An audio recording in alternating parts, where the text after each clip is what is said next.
उधर हूसी तर्जुमान ने कहा है कि बाबुल मंदब में जिन 2 बहरी जहाज़ों को निशाना बनाया गया उनमें से एक पर ड्रोन और दूसरे पर क्रूज मिसाइल से हमला किया गया।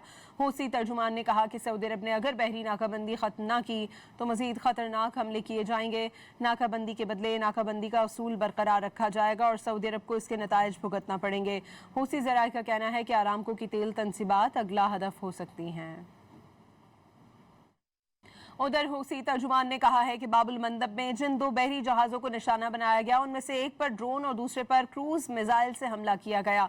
हूसी तर्जुमान ने कहा कि सऊदी अरब ने अगर बहरी नाकाबंदी खत्म न की तो मजीद खतरनाक हमले किए जाएंगे। नाकाबंदी के बदले नाकाबंदी का उसूल बरकरार रखा जाएगा और सऊदी अरब को इसके नताइज भुगतना पड़ेंगे।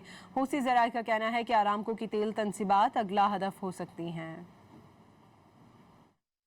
उधर हूसी तर्जुमान ने कहा है कि बाबुल मंदब में जिन 2 बहरी जहाज़ों को निशाना बनाया गया उनमें से एक पर ड्रोन और दूसरे पर क्रूज मिसाइल से हमला किया गया।